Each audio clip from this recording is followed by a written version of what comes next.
गणानां त्वा गणपतिगुं हवामहे कविं कवीनामुपमश्रवस्तमं ज्येष्ठराजं ब्रह्मणां ब्रह्मणस्पत आनः शृण्वन्नोतिभिः सीदसादनं श्रीमहागणाधिपतये नमः।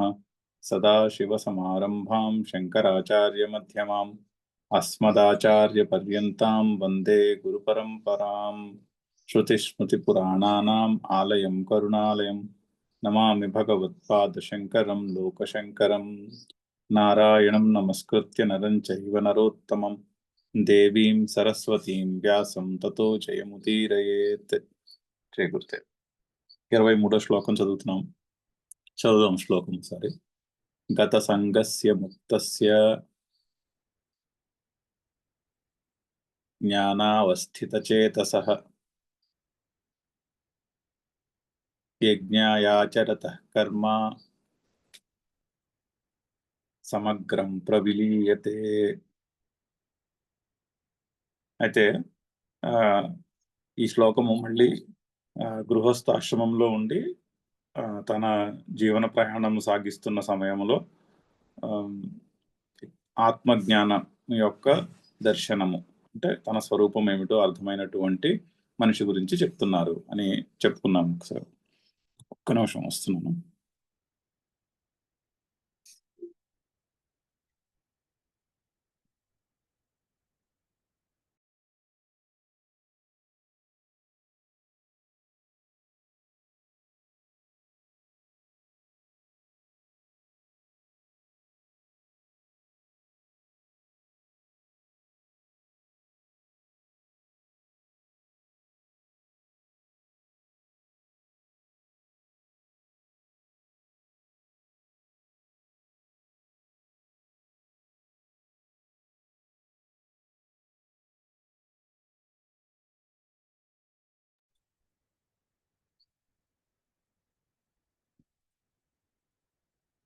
సో కర్మణ్య కర్మ పశ్చేత్ అనే శ్లోకం నుంచి మొదలయ్యి 6 శ్లోకాలు. ఆ సెట్లో ఇది లాస్ట్ శ్లోకం అక్కడ ఇన్స్ట్రక్షన్లో.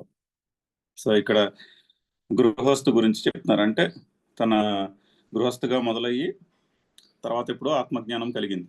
ఆత్మజ్ఞానం కలిగి నేను కర్తను కాను అన్నటువంటి బుద్ధి నిశ్చయము. అయినా కూడా సన్యాసం తీసుకోవడం కుదరలేదు ఏదో కారణం చేత. తన కర్తవ్యానుష్ఠానం చేస్తూ ఉన్నాడు. సో అతడు పూర్వం వలె కర్మణి అభిప్రవృత్తః అపి నైవ కించిత్ కరోతి సహ అది అని కర్తృత్వ అభావమును తెలిపారు. అతని యొక్క స్థితి గురించి చెప్తున్నారు. సో గత సంగస్య ముక్తస్య మరి సంగము పోయినది అంటే అటాచ్మెంట్ పోయింది ప్రతి దాంతోనూ కూడా. ప్రతి దాంతోనూ ఐడెంటిఫికేషన్ లేదు దేనితోనూ. ఆ ఐడెంటిఫికేషన్ పోతే మనం చెప్పుకున్నాం, ఐడెంటిఫికేషన్ పోతే అదే ఫ్రీడమ్, అదే ముక్తి.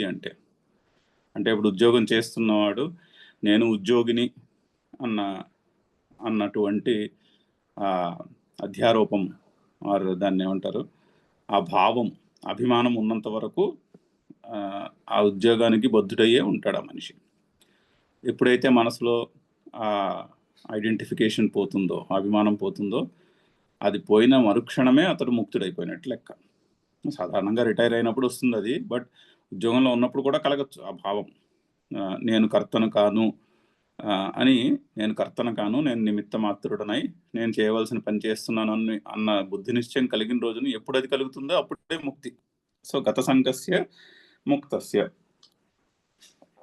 జ్ఞానావస్థిత చేతసః అంటే జ్ఞానమునందే ఎస్టాబ్లిష్ అయి ఉన్నాడు.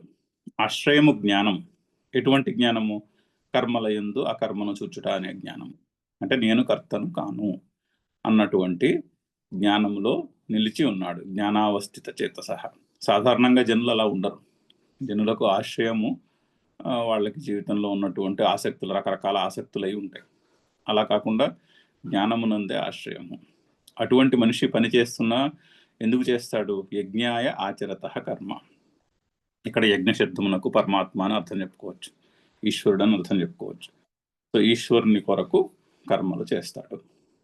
ఓకే, అలా ఈశ్వరుని కొరకు కర్మలు చేస్తాడంటే ఈశ్వరుని యొక్క పని ఈశ్వరుని కొరకు చేయుట, అది యజ్ఞం. ఈశ్వరుని యొక్క పని నాకు పుణ్యము లభించుట కొరకు చేయుట యజ్ఞం అవ్వదు. ఈశ్వరుని యొక్క పని అది ట్రాన్సాక్షన్ అవుతుంది, అది బిజినెస్ అవుతుంది. నేను ఈ పని చేస్తాను, దీనివల్ల నాకు ఈ ఫలము దొరుకుతున్నది అనేటటువంటి ఒక గివ్ అండ్ టేక్, ఇచ్చిపుచ్చుకోవడం అనే వ్యవహారం అవుతుంది, కానీ అది యజ్ఞం అవ్వదు. యజ్ఞం అవ్వాలి అంటే ఈశ్వరుని యొక్క కర్మ ఈశ్వరుని కొరకు చేస్తున్నాను, అది యజ్ఞము. యజ్ఞాయ ఆచరత కర్మ. అలా చేసినప్పుడు ఏమవుతుంది? సమగ్రం ప్రవిలీయతే. ఆ కర్మ అంతయు కూడా, అంటే కర్మఫలము అవన్నీ కూడా ఈశ్వరునిలోనే కలిసిపోతాయి, విలీనమైపోతాయి. ఆ వ్యక్తికి అయితే కర్మఫలము అంటదు అని గృహస్థాశ్రమంలో ఉండి జ్ఞానము, ఆత్మజ్ఞానం యొక్క బుద్ధి నిశ్చయం కలిగి అయినా కూడా గృహస్థాశ్రమంలోనే ఉండిపోయిన మనిషి గురించి చెప్తున్నారు. సో గత సంగస్య ముక్తస్య జ్ఞానావస్థిత చేతసః యజ్ఞాయ ఆచరత కర్మ సమగ్రం ప్రవిలీయతే. ఆ కర్మ అంతే కూడా విలీనమైపోతుంది. శంకర్ల యొక్క భాష్యం చూద్దాము. గత సంగస్య సర్వతః నివృత్తాసక్తేః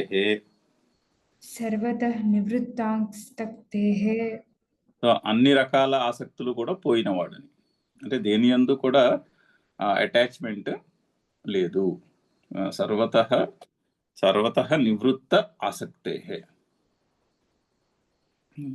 సో అంటే కర్మ సెల్ఫ్ సెంటర్డ్గా ఉండదు. సాధారణంగా కర్మ సెల్ఫ్ సెంటర్డ్గా ఉంటుంది, ఏదో ఒక దాని మీద ఆసక్తి ఉంటుంది. ఆ ఆసక్తిని పట్టి కర్మ ఉంటుంది, ఆ ఆసక్తిని ఆశ్రయంగా చేసుకుని కర్మ ఉంటుంది. అది సెల్ఫ్ సెంటర్డ్ యాక్టివిటీ అవుతుంది. అంటే నేను నాది అనే సెంటర్ చుట్టూ తిరుగుతూ ఉంటుంది కర్మ. అలా ఉండదు. గత సంగస్య సర్వతః నివృత్త ఆసక్తేః ముక్తస్య నివృత్త ధర్మాది బంధనస్య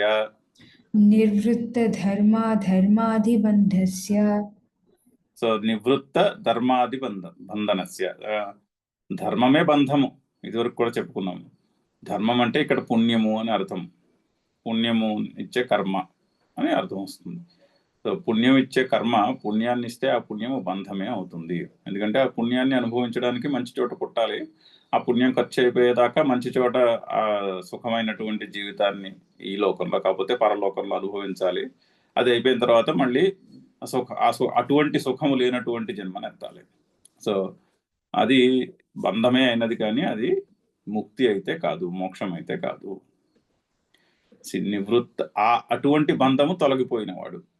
ఎందుకంటే చేసే కర్మలో ఆసక్తి లేదు, అంటే తనకేదో ప్రయోజనం ఉండాలి, ఫలం ఉండాలనే ఆసక్తి లేకపోవడం చేత అది పుణ్యమునిచ్చే కర్మ అయినా ఆ పుణ్యము తనకి బంధము కాదు, అంటే ఆ పుణ్యము అంటదు అని. ఆ పుణ్యాన్ని అనుభవించడానికి మళ్ళీ పుట్టక్కర్లేదు అక్కడ. జ్ఞానావస్థిత చేతసః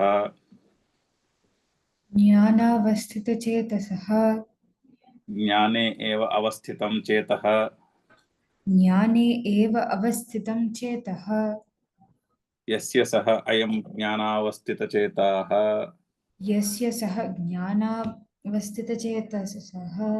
తస్య. సో జ్ఞానావస్థిత చేతసః షష్ఠి ఏకవచనం. సో జ్ఞానావస్థిత చేతసునకు అని అర్థము. అక్కడ దాకా తీసుకురావాలి మరి విగ్రహ వాక్యాన్ని. అందుకని జ్ఞానే ఏవ అవస్థితం చేతః యస్య సహ, ఎవనికైతే తన చిత్తము, తన చైతన్యము, తన చిత్తము, మనసు, బుద్ధి అవన్నీ జ్ఞానమునందే నిలచి ఉన్నాయో.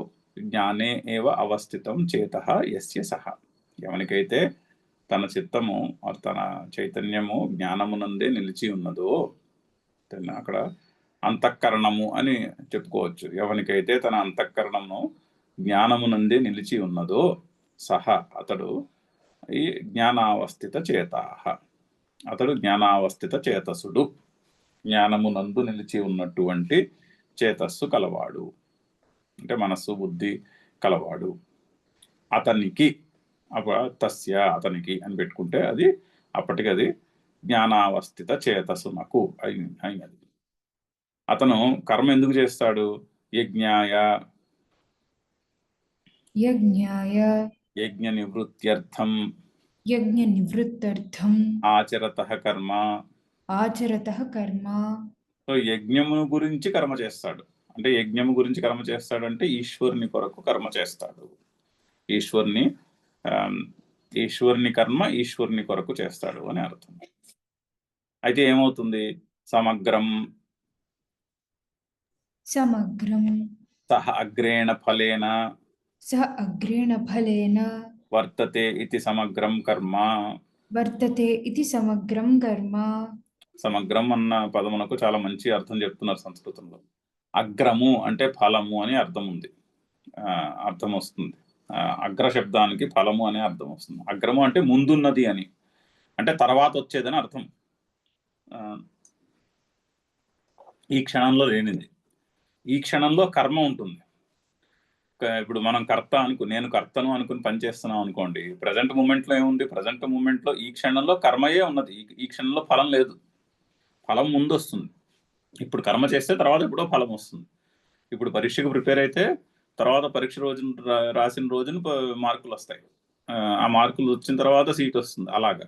సో ఫలము ముందు ఎక్కడో ఉంటుంది, ఫలము భవిష్యత్తులో ఉంటుంది. ఇప్పుడు ఇక్కడ ఉన్నది కర్మయే. సో అందుకుని అగ్ర శబ్దమునకు ఫలము అని అర్థం చెప్తున్నారు అక్కడ.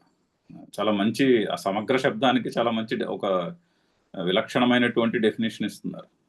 అగ్ర శబ్దానికి ఫలము అని అర్థం చెప్తున్నారు. అంటే ముందు ఎక్కడో ఉన్నది, అంటే భవిష్యత్తులో ఉన్నది కాబట్టి అది ఫలమైనది. సం అగ్రం అంటే సహ అగ్రేణ అని అర్థం, అంటే అగ్రముతో ఉన్న దానితో కలిపి సమగ్రం అయినది. సో అంటే ఫలముతో కలిపినటువంటి కర్మ అని అర్థం. అంటే ఈ రోజు ఉన్నటువంటిది కర్మ, ముందున్నటువంటిది దాని యొక్క ఫలము. సో సమగ్రం అంటే సమగ్రం కర్మ అంటే ముందున్నటువంటి ఫలముతో కూడుకున్నటువంటి కర్మ. అంటే ఏమవుతుంది అదంతా? తత్సమగ్రం ప్రవిలీయతే వినశ్యతి ఇత్యర్థః. ప్రవిలీయతే వినశ్యతి ఇత్యర్థః. సో ఫలముతో కూడుకున్నటువంటి ఆ కర్మ విలీనం అయిపోతుంది, నశించిపోతుంది, దహింపబడుతుంది. జ్ఞానం అనే అగ్నిలో దహింపబడుతుంది. అటువంటి పర్స్పెక్టివ్, దృష్టికోణం ఉన్నటువంటి మనిషికి అతను కర్మలు చేస్తున్నప్పటికీ కూడా ఆ కర్మల యొక్క ఫలములు తనకి అంటవు. ఆ కర్మల యొక్క బంధము తనకి ఉండదు. అంటే ఎంతో ఫ్రీడంతో పనిచేస్తాడు. ఒక రకమైనటువంటి అల్టిమేట్ ఫ్రీడంతో చేస్తారు అటువంటి వాళ్ళు పనులు. నేను చాలాసార్లు చెప్పాను, నాకు మళ్ళీ మళ్ళీ దీనికి గురుదేవులు, స్వామి వివేకానంద అటువంటి వాళ్ళే బెస్ట్ ఎగ్జాంపుల్ ఈ యాటిట్యూడ్ని అర్థం చేసుకోవాలంటే. అంటే ఆ ఫలము మీద ఎటువంటి ఆసక్తి లేదు, ఏదో లోక సంగ్రహార్థం గురించి పని చేయటమే 24 గంటలు, కానీ అందులోంచి తమకేమి వస్తున్నది అనే దాని మీద కించిత్తు కూడా అసలు అందులో కనిపించదు. సో అంటే ఆ ఆసక్తి లేకపోవడం వల్ల ఒక రకమైనటువంటి ఫ్రీడంతో పనిచేస్తారు. మనకి ఆ ఫ్రీడమ్ అసలు అనుభవానికి రానే రాదు. అట్టి ఫ్రీడమ్ ఇక్కడ చెప్తున్న విషయాన్ని ఆకలింపు చేసుకుని బుద్ధిని కాస్త బుద్ధి చేత దీన్ని పరిశీలించి దీనితో ఏకీభవించి దీన్ని పూర్తిగా ఆకలింప చేసుకున్న రోజుని కానీ అటువంటి ఫ్రీడమ్ అసలు అనుభవానికి రాదు. అటువంటి ఫ్రీడంతో పనిచేసే మనిషి యొక్క స్థితిని గురించి చెప్తున్నారు. మంచి శ్లోకం చదువుదాం ఇంకొకసారి. గత సంగస్య ముక్తస్య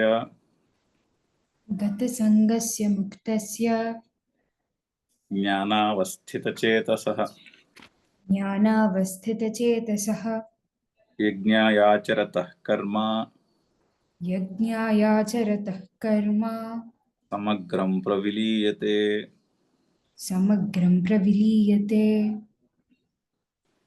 బ్రహ్మార్పణం బ్రహ్మహవిః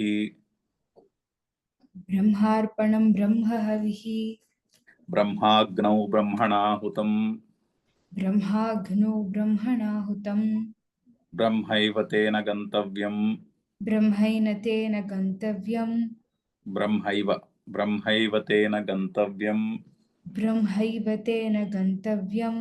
బ్రహ్మకర్మ సమాధినా. చాలా చాలా విశిష్టమైనటువంటి శ్లోకం, చాలా ఇన్స్పైరింగ్ శ్లోకం కూడా. అయితే దీనికి శంకర్లు అవతారికి ఏమిచ్చారు చూద్దాం. కస్మాత్ పునః కారణాత్ క్రియమాణం కర్మ స్వకార్యారంభం స్వకార్యారంభం అకుర్వత్ అకుర్వత్ సమగ్రం ప్రవిలీయతే ఇతి సమగ్రం ప్రవిలీయతే ఇతి ఉచ్యతే యతః. ఉచ్యతే యతః. అయితే సమగ్రం ప్రవిలీయతే అని చెప్తున్నారు కదా, దానికి కారణం ఏమిటి అని అడుగుతున్నారు అన్న ప్రశ్నకి సమాధానంగా ఈ శ్లోకం. గత సంగస్య ముక్తస్య సమగ్రం యజ్ఞాయ ఆచరత కర్మ సమగ్రం ప్రవిలీయతే అంటున్నారు. యజ్ఞము కొరకు ఆ మనిషి కర్మలు చేస్తాడు, అంటే ఈశ్వరుని కొరకు చేస్తాడు కాబట్టి సమగ్రమైనట్టు ఫలముతో కూడుకున్నటువంటి కర్మ విలీనమైపోతుంది అని చెప్పారు, నశించిపోతుంది. ఎందుకు అని ప్రశ్న. అలా ఎందుకు చెప్తున్నారు అంటే, కస్మాత్ పునఃకారణాత్ క్రియమాణం కర్మ స్వకార్యారంభం క్రియమాణం కర్మ.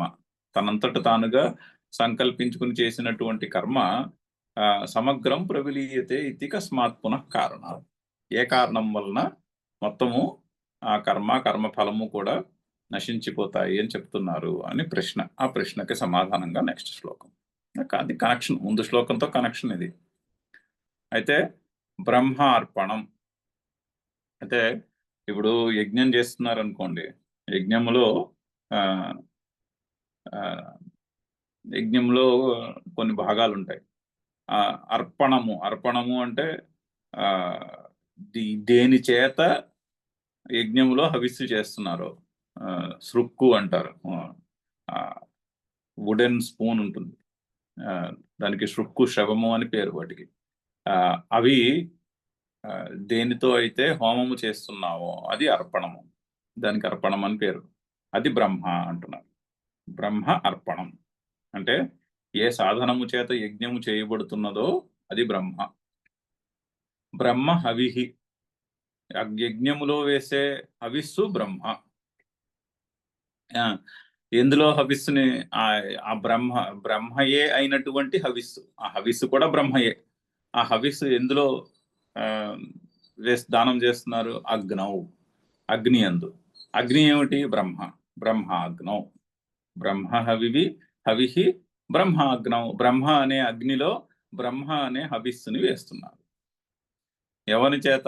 బ్రహ్మణ హుతం. బ్రహ్మ అనే కర్త చేత. కర్త కూడా బ్రహ్మే, చేసే యజమాని కూడా బ్రహ్మే. బ్రహ్మ అయినటువంటి కర్త చేత ఆ బ్రహ్మ అనే అగ్నిలో బ్రహ్మ అనే హవిస్సు, బ్రహ్మ అనే సృక్కు శ్రవము ద్వారా వేయబడుతున్నాయి. ఎందుకు? ఏమిటి ఫలము? బ్రహ్మ ఏవ తేన గంతవ్యం. సో అలా యజ్ఞము చేయటం చేత బ్రహ్మనే చేరుకోవాల్సినటువంటి బ్రహ్మయే ఫలము. బ్రహ్మ ఏవ గంతవ్యం. ఈ విధంగా ఏ విధంగా బ్రహ్మను ఎలా చేరుకుంటారు? బ్రహ్మ కర్మ సమాధిన. కర్మయే బ్రహ్మ ఆర్ బ్రహ్మయే కర్మ అనేటటువంటి సమాధిలో, అనేటటువంటి బుద్ధి నిశ్చయము చేత ఈ యజ్ఞము చేసి బ్రహ్మనే పొందుతాడు అని అర్థం. సో అంటే ముందు శ్లోకంలో చెప్పినటువంటి మనిషి ఏ విధంగా అతని కర్మ విలీనమైపోతుంది అంటే, ఎందుకంటే అతని యొక్క దృష్టికోణం ఇలా ఉంటుంది, అతని యొక్క యాటిట్యూడ్ టు వర్క్ కర్మ ఇలా ఉంటుంది. ఎలా ఉంటుంది?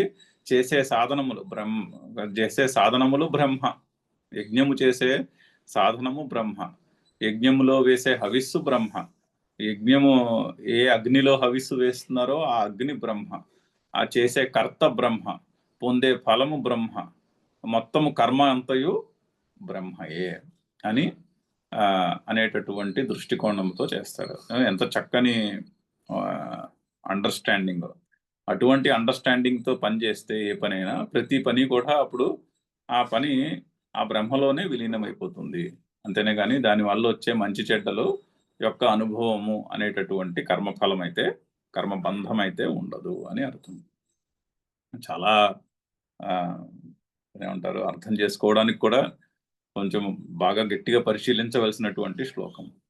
అయితే ఇక్కడ బ్రహ్మ అంటే ఏమిటో కూడా ఒకసారి అర్థం చేసుకోవాలి. బ్రహ్మ శబ్దమునకు బ్రహ్మ అనే దానికి అర్థం చెప్తున్నది ఏమిటి? బ్రహ్మ అంటే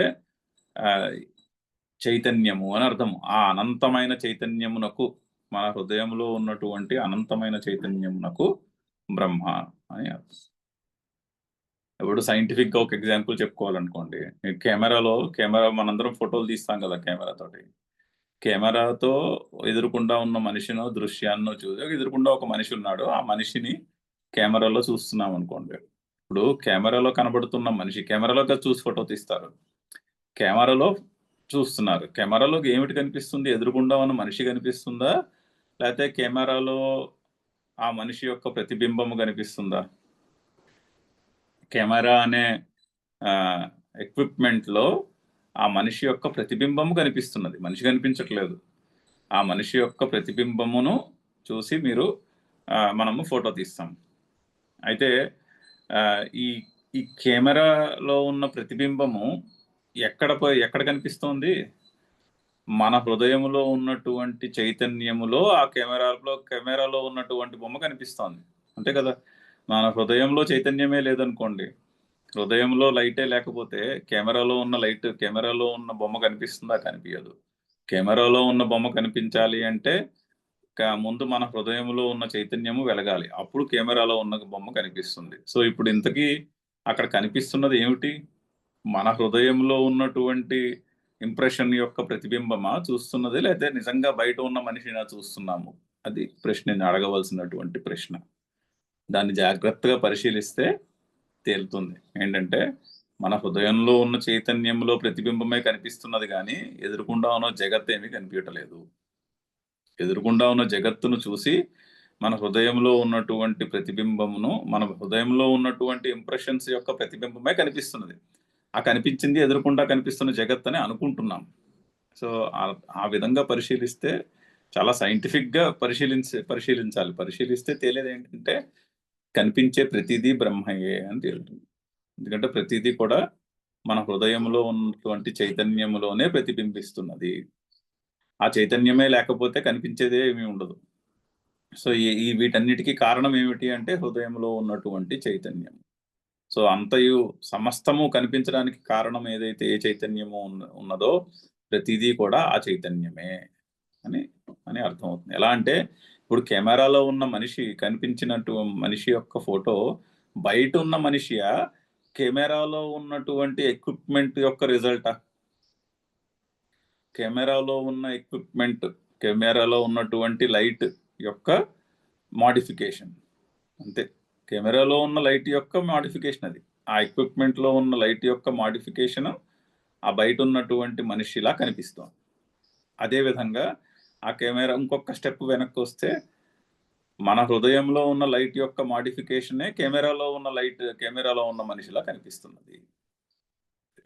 ఇప్పుడు సినిమాకి వెళ్ళామనుకోండి, సినిమా దృష్టాంతం కూడా చెప్తారు దీనికి. సినిమాకి వెళ్ళామనుకోండి, సినిమా తెర మీద కనిపిస్తున్నటువంటి ఆ యాక్టివిటీస్ అన్నీ కూడా అవన్నీ నిజంగా అక్కడ ఉన్నాయా, లేదా కెమెరా లైట్, ఆ ప్రొజెక్టర్ లైట్ లో మనకి ఉన్నట్టు కనిపిస్తున్నాయా? కెమెరా లైట్ లో కనిపిస్తున్నాయి, అంతే. సో కెమెరా స్క్రీన్ మీద కనిపించే హీరో యొక్క ఆత్మ ఏమిటి అంటే ప్రొజెక్టర్ లైట్ అని చెప్పాలి. ఎందుకంటే ప్రొజెక్టర్ లైట్ లో ఆ ఫిలిం మీద ఏదైతే ఉందో అది ఆ ప్రొజెక్టర్ లైట్ లో రిఫ్లెక్ట్ అయ్యి కనిపిస్తుంది, ఆ ప్రొజెక్టర్ లైట్ లో ప్రతిబింబిస్తోంది. అంతేనే కానీ అక్కడ నిజంగా హీరో లేడు, సీనరీ లేదు, విలను లేడు. కానీ ఆ కెమెరా రీల్లో ఉన్నటువంటి ఇంప్రెషను కెమెరా లైట్ లో ప్రతిబింబించి అలా కనిపిస్తున్నది. అదేవిధంగా మన మనసులో ఉన్నటువంటి ఇంప్రెషను ఈ జగత్తు అనే స్క్రీన్ మీద హృదయంలో ఉండేటటువంటి లైట్ అనే కెమెరా ప్రొజెక్టర్ లైట్ లో వాటి యొక్క ప్రతిబింబము కనిపిస్తున్నది. అది అందుకనే వేదాంతంలో జగత్తు మిథ్య అని చెప్తారు. కనిపించేదంతయు కూడా మిథ్య. ఎందుకంటే నిజంగా అక్కడ ఏముందో కనిపించట్లేదు. మన దృష్టిలో ఏమున్నదో అది, మన స్మృతులలో ఏమున్నదో అదే కనిపిస్తున్నది. కాకపోతే కన్ఫ్యూజన్ ఎక్కడ వస్తుంది ఏంటంటే, మన అందరికీ ఒకేలా కనిపించవచ్చు చాలా సార్లు. ఎందుకంటే ఉండే మెమరీస్ అన్ని సిమిలర్ గా ఉంటాయి.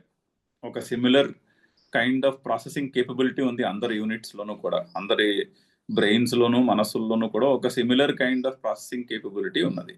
అందుకని అందరికీ సమానంగా కనిపిస్తుంది. సో అలా కనిపించడం వల్ల అందరికీ కనిపిస్తోంది కదా, నాకు కనిపిస్తోంది కదా, అది నిజమే కదా అనిపిస్తుంది. అంతేనే కానీ కనిపిస్తున్నదైతే బయట ఉన్నది కాదు. స్వామి వివేకానంద కూడా చెప్తారు, బయట ఉన్నది ఏంటో తెలుసుకోవడం పాసిబులే కాదు, నిజంగా అక్కడ ఉన్నది ఏదో. ఆల్ వీఆర్ సీయింగ్ ఈస్ మన మనసులో ఉన్నటువంటి ఇంప్రెషన్స్ యొక్క రిఫ్లెక్షనే కనిపిస్తున్నది, కానీ యాక్చువల్గా అక్కడ ఉన్నదేమో మనకి తెలియదు. అది వేదాంతం యొక్క విషయం అందులో. సో ఆ విధంగా బ్రహ్మ అర్పణము, ఆ శృక్కు శవములు బ్రహ్మ, హవిస్సు బ్రహ్మ, అగ్ని బ్రహ్మ, చేసే కర్త బ్రహ్మ, పొందే ఫలము బ్రహ్మ, మొత్తము కర్మ ఎంతయు కూడా బ్రహ్మ. బ్రహ్మ కర్మ సమాధిన. చాలా చెప్పుకోవచ్చు ఇలాగా. భాష్యం చదువుతూ, భాష్యం కూడా కొంచెం డీటెయిల్డ్ గానే ఉంది, భాష్యం చదువుతూ ఇంకొన్ని విషయాలు చెప్పుకోవచ్చు. బ్రహ్మ అర్పణం ఏన కరణేన కర్ణేన బ్రహ్మవిత్ బ్రహ్మవిత్ హవిః అగ్నౌ అర్పయతి హవిః అగ్నౌ అర్పయతి తత్ బ్రహ్మైవ ఇతి పశ్యతి. తద్బ్రహ్మైవ ఇతి పశ్యతి. సో బ్రహ్మ అర్పణం. బ్రహ్మార్పణం అంటే బ్రహ్మ అర్పణం ఏమిటది? ఏన కరణేన బ్రహ్మవిత్ హవిః అగ్నౌ అర్పయతి తత్ బ్రహ్మైవ ఇతి పశ్యతి. ఏ కరణముల చేత అయితే బ్రహ్మవిత్ హవిస్సును అగ్ని యందు అర్పణము చేస్తాడు, అంటే ఆ శృక్కు శవము ఉంటాయి కదా, దాంతో వేస్తారు అగ్నిలో హవిస్సుని. ఆ శృక్కు శవములను తత్ బ్రహ్మ ఏవ ఇతి పశ్యతి, అది బ్రహ్మయే అని అతడు చూస్తాడు, అతడు తెలుసుకుంటాడు. ఇప్పుడు అదే శృక్కు శవముని 3 రకాల మనుషులు 3 రకాలుగా తెలుసుకుంటారు. అసలు ఈ యజ్ఞము గురించి, ఈ కర్మల గురించి తెలియని వాడు ఉన్నాడు అనుకోండి, ఈ కర్మల యందు అసలు అతనికి ఓకే వేదం ఇలా ఇటువంటి కర్మలు చెప్తున్నది, ఈ యజ్ఞం ఇలా చేయాలి, ఈ యజ్ఞము చేస్తే ఇటువంటి ఫలములు ఉంటాయి అనేటటువంటి అసలు ఆ ఓరియంటేషనే లేదనుకోండి, ఆ నాలెడ్జే లేదు, వెస్టర్నర్ అనుకున్నాం, అసలు హిందూ ఈ కల్చర్తో అస్సలు పరిచయం లేని వ్యక్తి చూశాడు అనుకోండి, అతను ఏమంటాడు, అది వుడెన్ స్పూన్ అనుకుంటాడు ఆ శృక్కు శవము. మీరు అదే యజ్ఞము చేసే కర్మయందు కాస్త అభిమానం ఉన్న వాళ్ళని అడగండి, ఆ వుడెన్ స్పూన్ ఇలా పట్టరా అనండి, కోపం వస్తుంది వాళ్ళకి. అలా అంటే అది వుడెన్ స్పూన్ కాదు, అది శృక్కు శవము. చాలా ఒక పవిత్రమైనటువంటి టూల్, దాన్ని చాలా పవిత్రంగా ఒక పవిత్రమైన చోట ఉంచుకుంటారు. దాన్ని ఆ యజ్ఞము చేయడానికి మాత్రమే వాడతారు, ఇంకే పనికి వాడరు దాన్ని. ఓన్లీ యజ్ఞం చేసినప్పుడే అవి తీసి యజ్ఞానికి వాడతారు. అంటే అదే వస్తువుని ఈ యజ్ఞ కర్మల యందు కొంత అభిమానం ఉన్న మనిషి ఒక పర్టికులర్ విధంగా చూస్తాడు వాటి. అది ఒక పవిత్రమైనటువంటి యజ్ఞ సాధనముగా చూస్తాడు. బ్రహ్మవిత్తు బ్రహ్మ కిందే చూస్తాడు. అతనికి అందులో వుడెన్ స్పూన్ కూడా కనిపించదు, అతనికి అక్కడ బ్రహ్మయే కనిపిస్తుంది. మనకి భాగవతంలో కూడా ఒక స్టోరీ ఉంది. పల్లకి మోస్తాడు ఒక జ్ఞాని రూపంలో ఉన్న ఒక మనిషి, ఒక జ్ఞాని అయిన వాడు పల్లకి మోసేవాడు రూపంలో ఉంటాడు. ఆ పల్లకీని మోసుకుంటూ వెళ్తాడు. ఆ పల్లకీని మోసుకుంటూ వెళ్తే ఏదో సంభాషణ వస్తుంది ఆ పల్లకీలో ఉన్న రాజుగారికి అతనికి. అంటే అతను ఏం చెప్తాడంటే, ఈ చెట్టు ఈ చెట్టు నా శరీర రూపంలో ఉన్న చెట్టు పల్లకీ రూపంలో ఉన్న చెట్టును మోస్తోంది, పల్లకీ రూపంలో కూర్చున్నటువంటి రాజుగారి రూపంలో ఉన్నటువంటి ఇంకో చెట్టును మోస్తోంది అని చెప్తాడు. ఈ చెట్టు ఆ చెట్టులో ఉన్న చెట్టును మోస్తోంది అని చెప్తాడు. సో అంతయు కూడా అతనికి చెట్టు కింద కనిపించిందని చెప్తాడు. అక్కడ ఒక పెద్ద సంభాషణ ఉంటుంది, వేదాంత సంభాషణ. అంటే అక్కడ ఉద్దేశం ఏంటంటే, ఈ శరీరము పంచమహాభూతములతోనే తయారు చేయబడినది. ఆ చెట్టు యొక్క శరీరం, ఏ చెట్టు నుంచి అయితే పల్లకి తయారు చేయబడినదో అది కూడా పంచభూతములతోనే తయారు చేయబడినది. లోపల కూర్చున్నటువంటి రాజుగారు, ఆ రాజుగారు కూడా పంచమహాభూతములతోనే తయారు చేయబడ్డారు. సో 3 సేమ్, 3 చెట్లే అంటాడు. ఈ చెట్టు ఆ చెట్టులో ఉన్న ఇంకో చెట్టును మోస్తోంది అంటాడు. సో ఆ విధంగా బ్రహ్మవిత్తుకి ఆ సాధనములు బ్రహ్మ కిందే కనిపిస్తాయి అని చెప్తారు. ఏన కరణేన బ్రహ్మవిత్ హవిః అగ్నౌ అర్పయతి తత్ బ్రహ్మైవ ఇతి పశ్యతి. తర్వాత తస్య ఆత్మ వ్యతిరేకేణ అభావం పశ్యతి. ఆత్మ వ్యతిరేకేణ అభావం పశ్యతి. సో అతనికి ఆ వస్తువునకు ఆత్మకు ఏమీ డిఫరెన్స్ కనిపించదు. ఆత్మ వ్యతిరేకేణ అభావము, అది ఆత్మ కంటే భిన్నముగా ఉన్నట్టు కనిపించదు. యథా సుప్తికాయాం రజతాభావం పశ్యతి. टिकायां रजतायां पश्यति రజతాభావం పశ్యతి. रजताभावं पश्यति। సో శుక్తికి యందు రజతము యొక్క అభావమును ఎలా చూస్తారు అంటే ఇది వేదాంతంలో చాలా స్టాండర్డ్ ఎగ్జాంపుల్. మనకి కనిపించే జగత్తు, మనము ఇప్పుడు మీరు బీచ్ ఒడ్డు నడుస్తున్నారు, బీచ్ ఒడ్డు నడుస్తుంటే అక్కడ ఒక మదర్ ఆఫ్ పర్ల్ కనిపించింది, ఒక శుక్తిక కనిపించింది. అంటే ఒక షెల్లో నీటి బిందువు లాంటిది కనిపించింది. కానీ అది కనిపించి, ఆ పర్ల్ కనిపించి అది ఎలా కనిపిస్తుంది, అది సిల్వర్లా కనిపిస్తుంది. దూరం నుంచి చూస్తే మెరుస్తూ ఉంటుంది. దూరం నుంచి చూస్తే అక్కడ వెండి ఉన్నది అని అనిపిస్తుంది. దగ్గరికి వెళ్ళి తీసి చూస్తే తెలుస్తుంది, అయ్యా ఇది వెండి కాదే, ఈ దూరం నుంచి వెండి వల్లే కనిపించినదే కానీ ఇది వెండి కాదు అని అనిపిస్తుంది. అయితే అక్కడ ఉన్నది శుక్తిక, అక్కడ ఉన్నది ఒక షెల్ ఉంది అక్కడ, కానీ దూరం నుంచి చూస్తే అది మనకి వెండిలా కనిపించినది.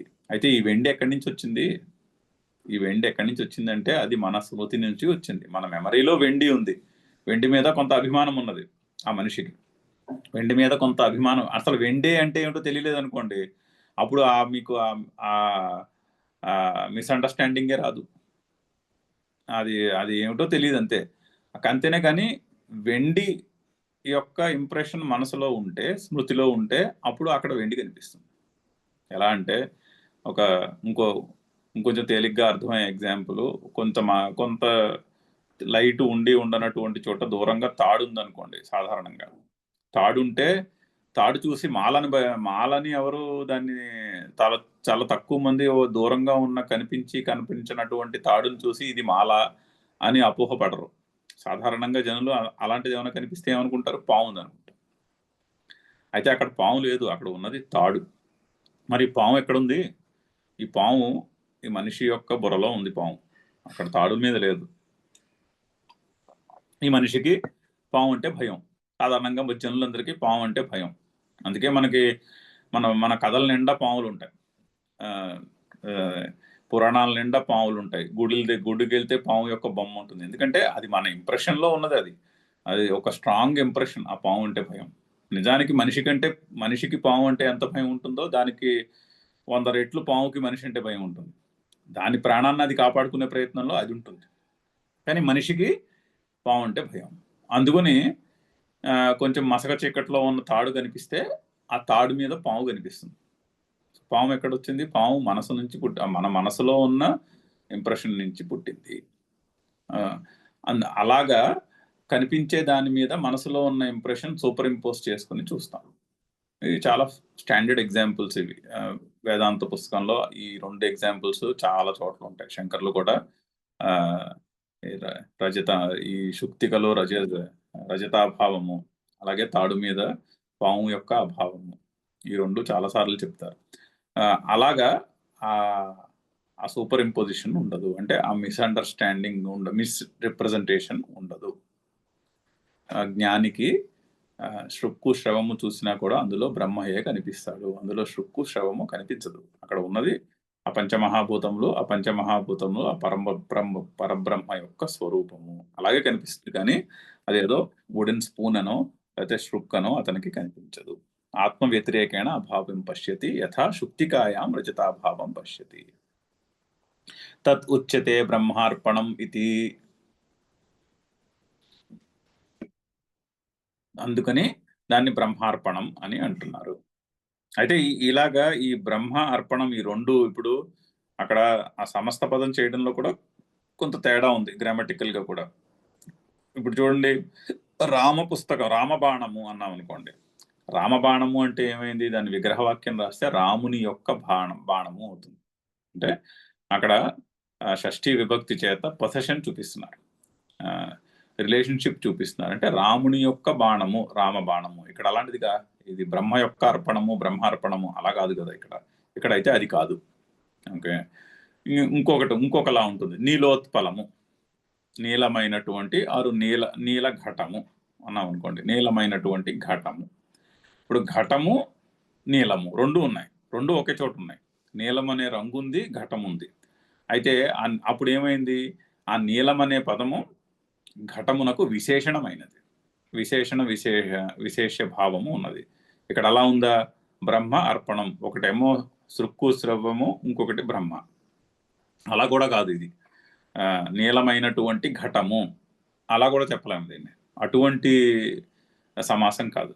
కాకపోతే బ్రహ్మయే అర్పణము, బ్రహ్మ ఏవ అర్పణం, అటువంటి సమాసం ఇది. అటువంటి అటువంటి కాంబినేషన్. అది యాక్చువల్లీ సమాసం కూడా కాదని చెప్తున్నారు, దాన్ని సమానాధికరణ్యము అంటారు గ్రామర్లో. రెండు కూడా ఒకటే అని తెలుపడానికి. అంటే ఎటువంటి సమానాధికరణ్యము, రెండింటికి తేడా లేదు అనే నిషేధ భావంతో చెప్తున్నటువంటి సమానాధికరణ్యము. ఈ సమానాధికరణ్యము 2-3 రకాలుగా వస్తుంది. ఒకటి షష్ఠీ విభక్తి చేత తెలియజేసేది, ఇది రాముని యొక్క బాణము, రామబాణము అయింది, అక్కడ సమాసం చేశాము. అలాగే నీలోత్పలము అంటే నీలమైనటువంటి ఉత్పలము, ఆరు నీలకంఠము, నీలమైనటువంటి కంఠము, అటువంటి దాంట్లో కూడా ఈ సమానాధికరణ్యం వస్తుంది, సమస్త పదం వస్తుంది అక్కడ. కానీ ఇక్కడ అలా రావట్లేదు. ఇక్కడ అటువంటి అర్థాలు ఏం చెప్పలేము ఇక్కడ. సో బ్రహ్మార్పణం అంటే అది నిషేధ భావము, ఈ అర్పణము ఈ బ్రహ్మ కంటే వేరు కాదు అని నిషేధించడానికి చెప్తున్నటువంటి సమానాధికరణ్యము అని చెప్పబోతున్నారు. అది అక్కడ కొంచెం ఒక వాక్యంలో చెప్పబోతున్నారు. యథా యత్ రజితం తత్శుక్తికైవ, ఏది రజితంగా కనిపించిందో అది శుక్తికయే. యాక్చువల్లీ శుక్తిక, యాక్చువల్లీ అది పర్ల్, కానీ అది రజితము వలె కనిపించినది. దూరం నుంచి అది మనకి వెండిలా కనిపించినది. బ్రహ్మ అర్పణం ఇది అసమస్తే పదే. సో బ్రహ్మ అర్పణం అనేది సమాసం కాదు, అది బ్రహ్మ అర్పణం రెండు వేరు, కానీ రెండు కలిపి చెప్తున్నారు. ఎందుకంటే రెండింటికి సమానాధికరణ్యం తెలియజేస్తున్నారు. ఇందాక మనం చెప్పుకున్నాగా ఆ విధంగా దానికి సమానాధికరణ్యము తెలియజేయటం చేత అక్కడ బ్రహ్మార్పణం అని కలిపి చెప్తున్నారు. యదర్పణ బుద్ధ్యా గృహ్యతే లోకే తదస్య బ్రహ్మవిదః బ్రహ్మైవ ఇత్యర్థః. సో ఏదైతే అర్పణ బుద్ధ్యా గృహ్యతే లోకే, మిగిలిన లోకులందరూ ఇవి యజ్ఞ సాధనముగా తీసుకుంటారో దాన్ని బ్రహ్మవిత్ అంటే బ్రహ్మ ఆత్మస్వరూపము తెలిసిన వాడు బ్రహ్మైవ ఇత్యర్థః, దాన్ని బ్రహ్మగానే స్వీకరిస్తాడు, వారు బ్రహ్మగానే తెలుసుకుంటాడు అని అర్థము. బ్రహ్మ హవిః తథా యత్ హవిర్బుద్ధ్యా గృహ్యమాణం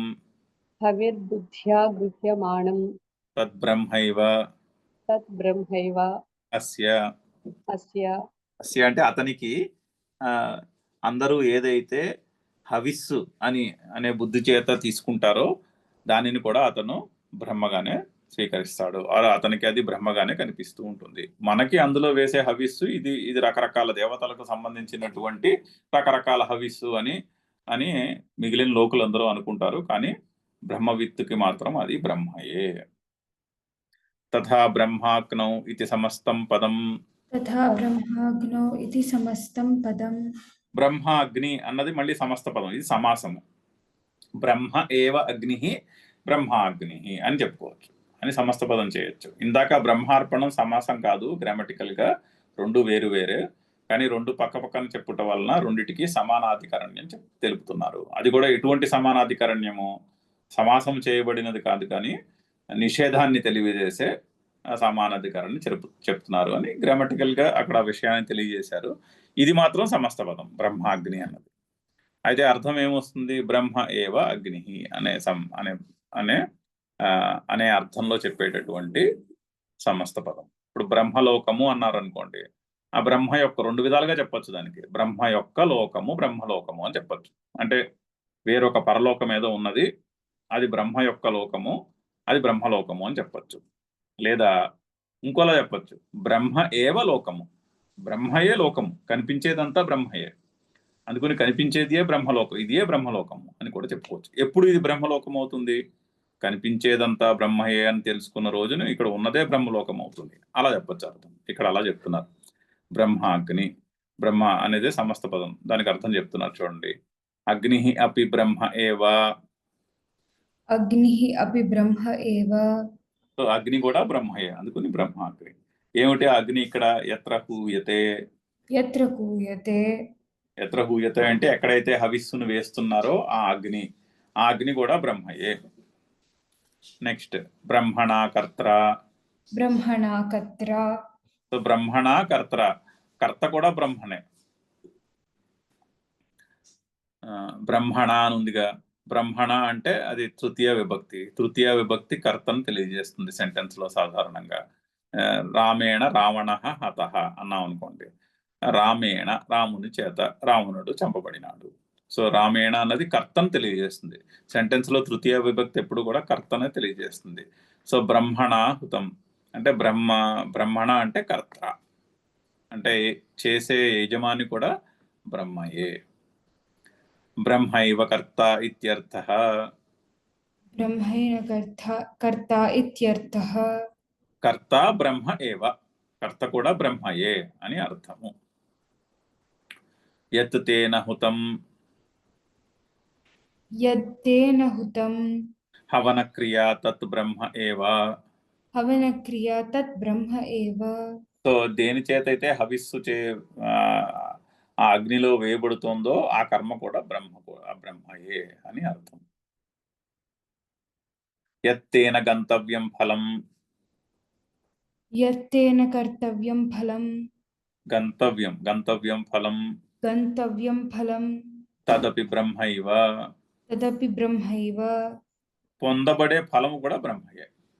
ఈ యజ్ఞము చేసి పొందబడే ఫలం ఏదైతే ఉన్నదో అది కూడా బ్రహ్మయే. అయితే లౌకికులకి ఎలా ఉంటుంది? రెండు రకాలుగా ఉంటుంది ఫలము. ఒకటి హవిస్సుని యజ్ఞములో ఆ అగ్నిలో వేయుట చేత, సమర్పణము చేయుట చేత ఆ దేవతకి ఆ హవిస్సు పొందుతుంది, అది ఒక రకమైనటువంటి ఫలము. రెండు, చేసే యజమానికి ఆ దేవత అనుగ్రహము లభిస్తుంది, అది రెండవ రకమైన ఫలము. ఇక్కడ ఏమిటి, మీరు ఎలా ఆలోచించినా ఆ ఫలం అంతయు కూడా బ్రహ్మయే అని చెప్తున్నారు. యత్తేన గంతవ్యం ఫలం తదపి బ్రహ్మైవ. ఆ హవిస్సు వేయబడిన హవిస్సు బ్రహ్మయే, ఆ పొందబడే దేవత బ్రహ్మయే. ఏమైనా ఫలము లభిస్తోంది అనుకుంటే ఆ ఫలము కూడా బ్రహ్మయే. యత్తేన గంతవ్యం ఫలం తదపి బ్రహ్మైవ. బ్రహ్మకర్మ సమాధినా. బ్రహ్మకర్మ సమాధినా.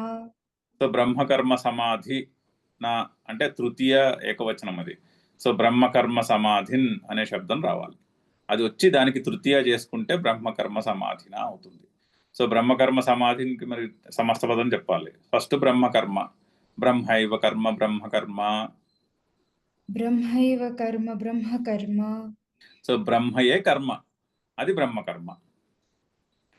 తస్మిన్ సమాధిః యస్య సహ బ్రహ్మకర్మ సమాధిః. తస్మిన్ సమాధిః యస్య సహ బ్రహ్మైన కర్మ సమాధిః. బ్రహ్మకర్మ సమాధిః. బ్రహ్మకర్మ సమాధిః. సో ఆ బ్రహ్మయే కర్మ, అటువంటి కర్మయందు సమాధి.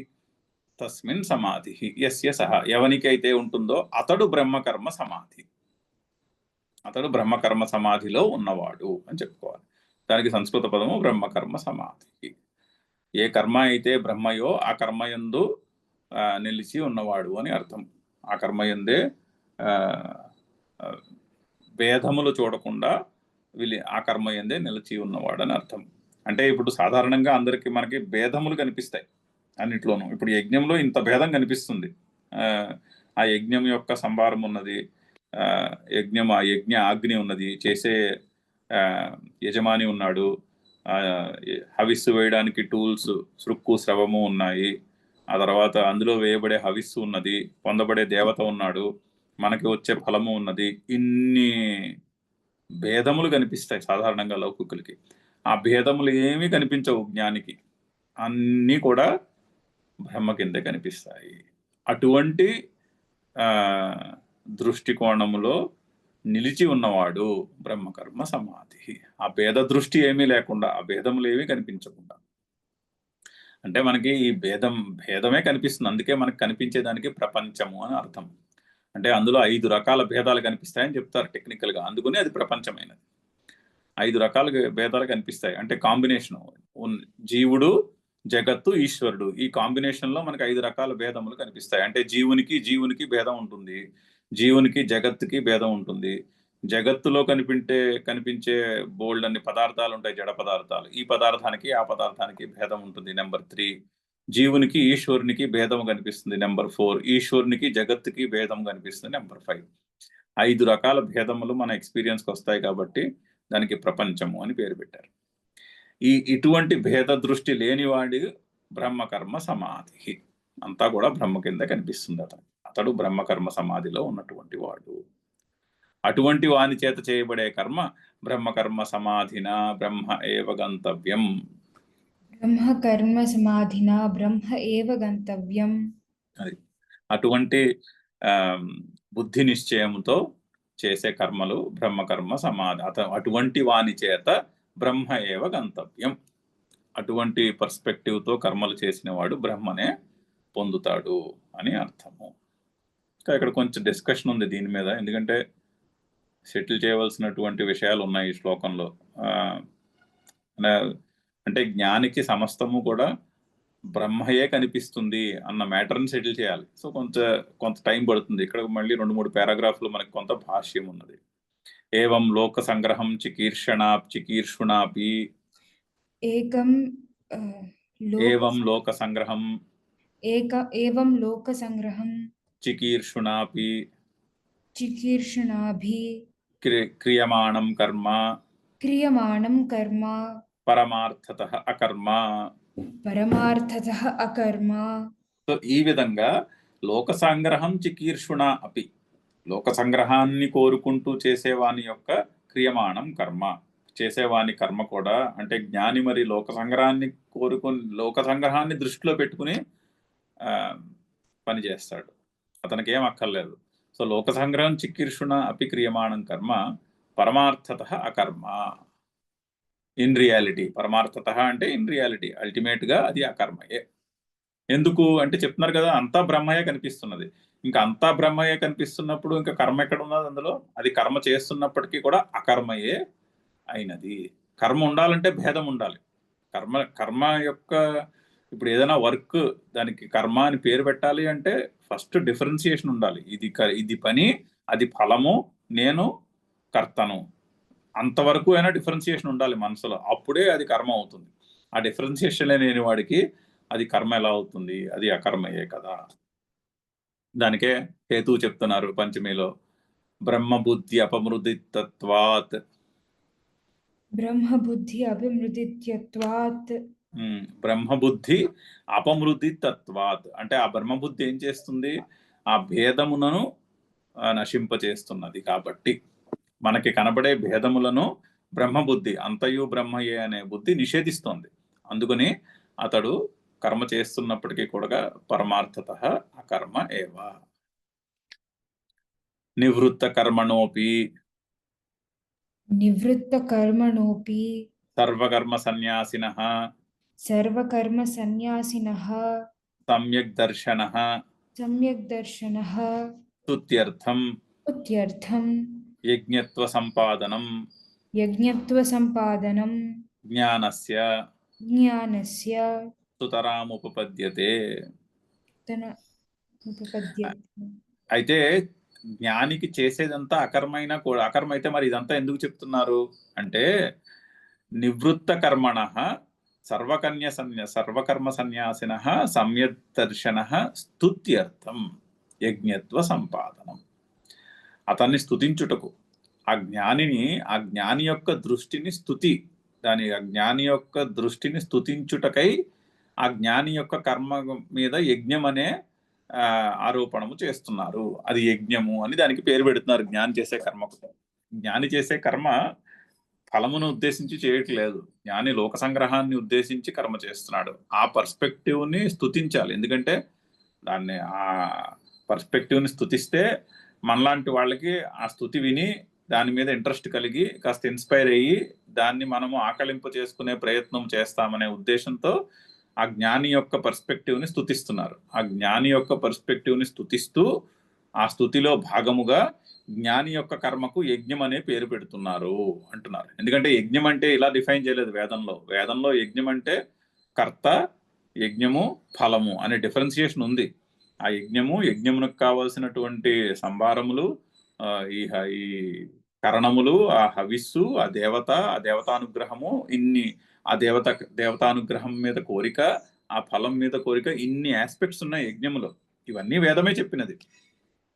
మరి వేదం చెప్పిన యజ్ఞమును నువ్వు ఇక్కడ ఇలాగా దానికి ఆమ్, అంటే దానికి విరుద్ధంగా ఎలా చెప్తున్నారంటే, విరుద్ధంగా చెప్పట్లేదు. ఇక్కడ జ్ఞాని యొక్క పర్స్పెక్టివ్ ని స్తుతిస్తున్నారు, అది అభిప్రాయం. జ్ఞాని యొక్క పర్స్పెక్టివ్ ని స్తుతిస్తే మనలాంటి వాళ్ళు దాన్ని చదువుకొని కాస్త ఇన్స్పైర్ అవుతామనే ఉద్దేశంతో ఆ జ్ఞాని యొక్క పర్స్పెక్టివ్ ని స్తుతిస్తూ దానికి యజ్ఞత్వ సంపాదన, దాని మీద యజ్ఞత్వాన్ని ఆపాదిస్తున్నారు అని చెప్తున్నారు. సరే, ఇక్కడతో ఆపుదాము. ఇక్కడతో ఆపి మళ్ళీ వచ్చే వారం కంటిన్యూ చేద్దాం. శ్లోకం చదువుదాం. బ్రహ్మార్పణం బ్రహ్మ హవిః, బ్రహ్మార్పణం బ్రహ్మ హవిః, బ్రహ్మాగ్నౌ బ్రహ్మణాహుతం, బ్రహ్మాగ్నౌ బ్రహ్మణాహుతం, బ్రహ్మైవ తేన గంతవ్యం, బ్రహ్మైవ తేన గంతవ్యం, బ్రహ్మకర్మ సమాధినా. బ్రహ్మకర్మ సమాధినా. ఓం పూర్ణమదః పూర్ణమిదం పూర్ణాత్ పూర్ణముదచ్యతే పూర్ణస్య పూర్ణమాదాయ పూర్ణమేవావశిష్యతే. ఓం శాంతి శాంతి శాంతి. హరి ఓం.